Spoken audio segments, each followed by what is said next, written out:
Okay, I'm recording, if you want to take it away, Holly. Hi, I'm Holly Cripps and this is my FMP presentation. So, skills that I've learned so far this year to help me with my final major project include how to undergo proper pre-production. So that's things like how to make a shortlist, how to make a script, how to storyboard, and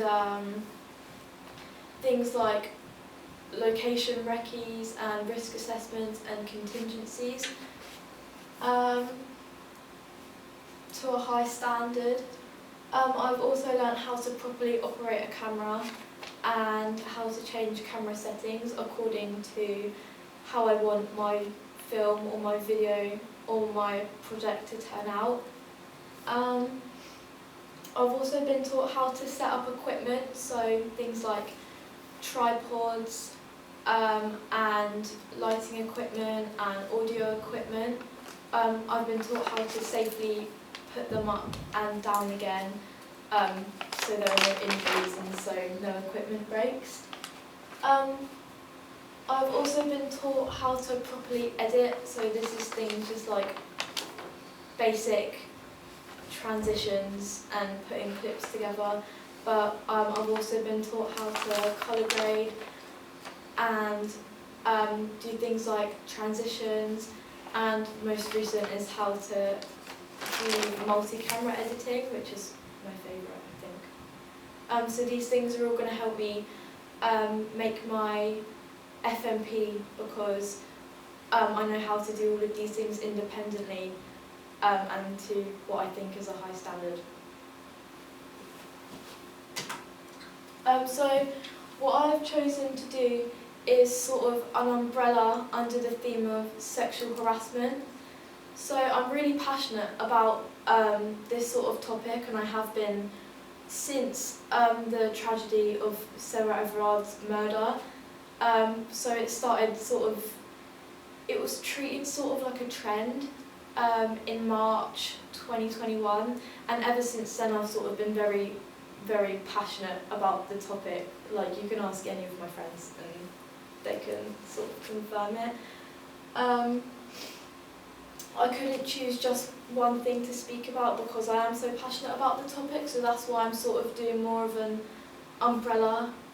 So I'm planning to talk about obviously Sarah Everard's case because I think it is tragic how everything was handled and how, since it was a police officer who actually committed the crime, which sort of sent shockwaves through, the public, because police officers are supposed to be the people protecting everyone from this sort of thing. I've chosen to do this in a documentary because I was thinking about doing a short film, but I decided that I think it would just be a bit too, I would say, tone deaf to sort of film like a fake scenario when it's a very real topic and it's something that happens to almost everybody I know. And so that's why I've chosen to do a documentary. Plus I can talk about real life things that have happened and like actual facts and statistics, which I think is really important that people know because it was a very relevant topic a year ago, but it's not so much anymore in the sense that it's been treated like a trend. So much like the Black Lives Matter movement, it's not very, I guess you could say, relevant, which is a shame because it hasn't really stopped, which is something that people have confirmed in my research. I'm going to try and do my documentary as carefully and respectfully as possible because I would like to talk about real life topics, but I feel that it can be very, very triggering. So I've sort of picked a really hard topic to go about creating my FMP on, but I'm gonna try and do it very anonymously. So anybody that is willing to do interviews with me, I'm gonna make it anonymous because the last thing I want is to put somebody in a position where they feel sort of uncomfortable or exposed. So I'm going to try and do everything anonymously and respectfully because it is a very sensitive topic. But yeah. So like every other project that I've undertaken since I've done this course, I'm going to be keeping track of my progress with production diaries. So I think I've done so many that it's sort of become second nature. I've already done a few.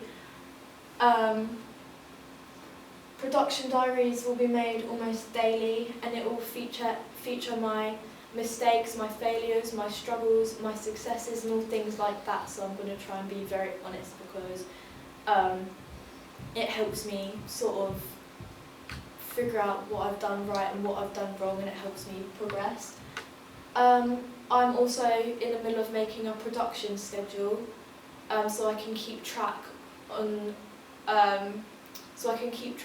things such as like deadlines, because I'm not very good at keeping track of deadlines.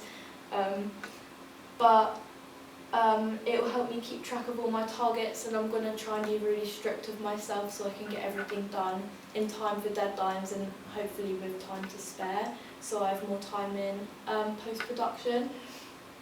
I also have teachers who I can have one-to-ones with, who can sort of evaluate my work and tell me areas that maybe detail was lacking and things like that. So, yeah. So I'm going to give myself 2 weeks for pre-production. So, you know, things like storyboarding and planning and scripts and casting and recce's and things like that. It shouldn't take much longer than 2 weeks because I have the access to templates and things like that, and I've done a million pieces of pre-production paperwork such as risk assessments. I also have a pretty clear idea in my head of what I want to do for my FMP and what I want it to look like, so hopefully I can move on from the pre-production stage quickly and go on to the production stage. So I'm giving myself 3 weeks for production. I think 3 weeks is long enough because thankfully it's not like a short film where I have to have like intricate sets and setups and things like that. It's going to be more like raw and realistic, so I'm going to try and have more interviews, which really should only take about, you know, a day per person, if that.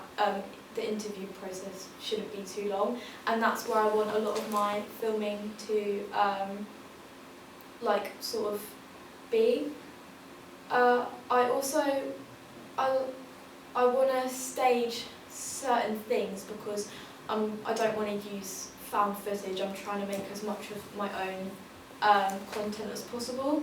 So I want to talk about some of the protests, like the peaceful protests that occurred this time last year when Sarah Everard's murder first became relevant in the public.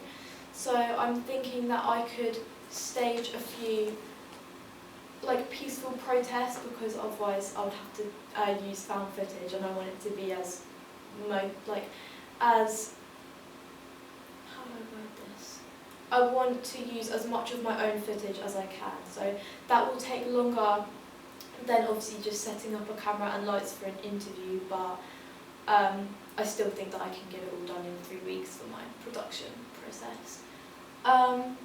I'm leaving 2 weeks for post-production. I think that's definitely enough time because I think I've pretty much gotten to grips of how to edit, and as I've said in a previous slide, I've been taught how to edit, and since I don't really need to use many transitions and things like that, it shouldn't really take me too long. So yeah, I think that 2 weeks should be enough time to edit if I'm sort of focusing and editing everything that I need to every day, if that makes sense.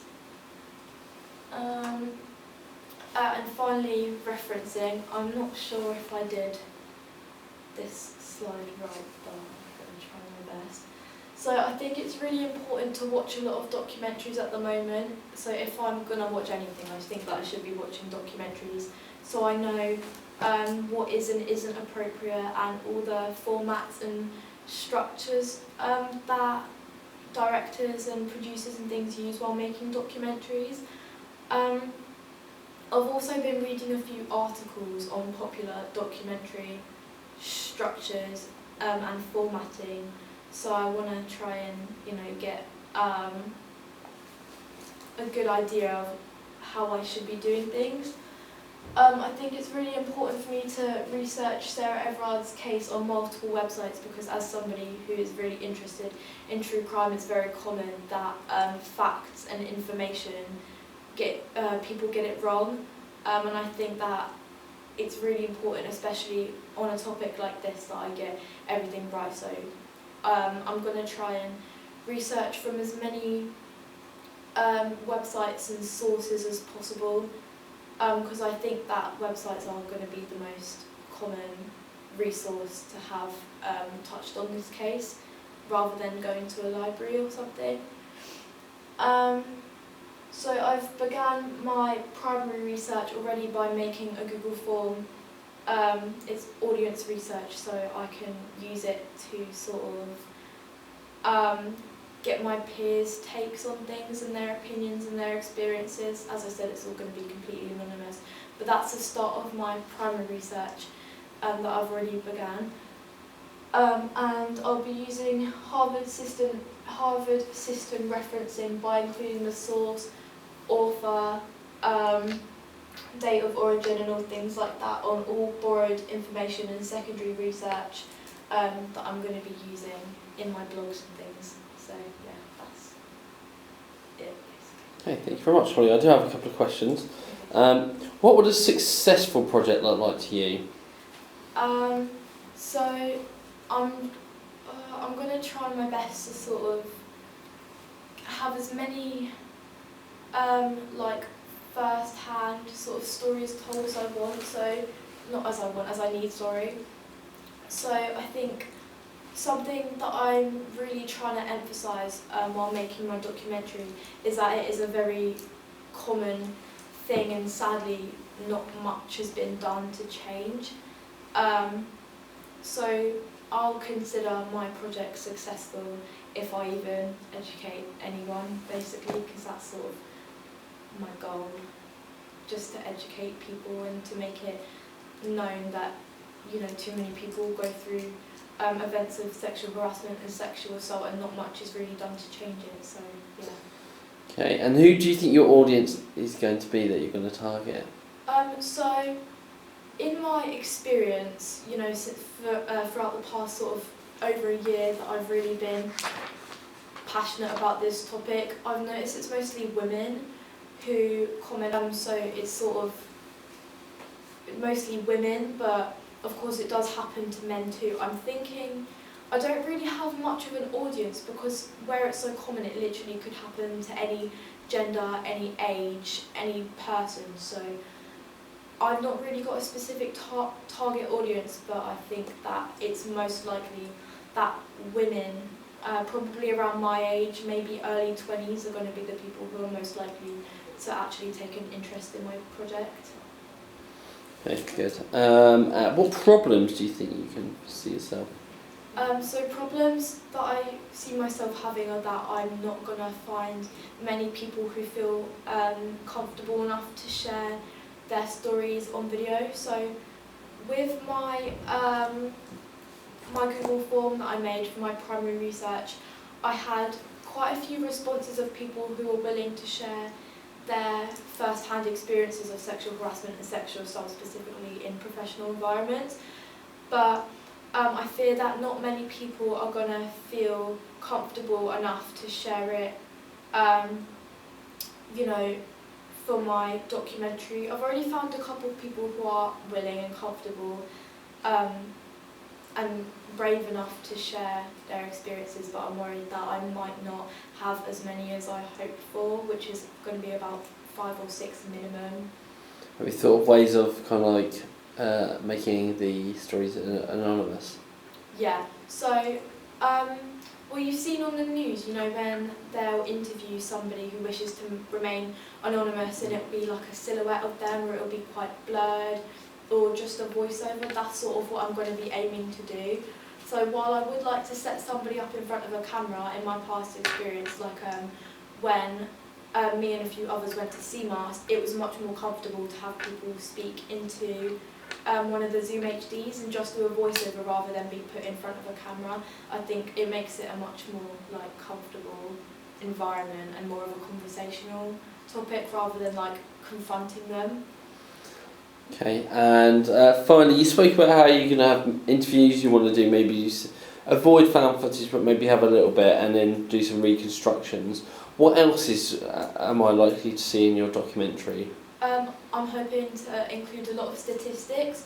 So I'm going to be referencing Sarah Everard a lot, but when the Sarah Everard case did very first, like when it first sort of became known, and I don't want to use the word relevant because it seems like it's just a trend, but it was treated as such.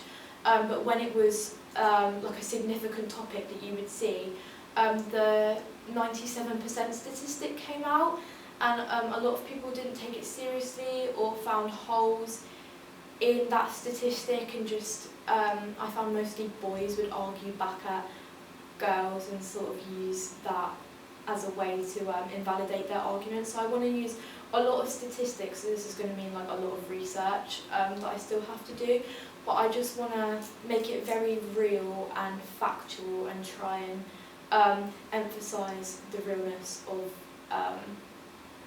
you know, the topic. And I'm going to talk about, there's going to be a section dedicated to what actually happened to Sarah Everard and her case and how it became so like something that you would see in the media like every single day, you know, much like George Floyd when his murder occurred, and it was just a huge like it basically sent shockwaves, especially through social media, and it was something that I was seeing every single day, and it happened quite similarly, not so much that scale, but it did happen, like the same thing happened when Sarah Everard was murdered. So I want to talk about her actual case and sort of how that affected other people.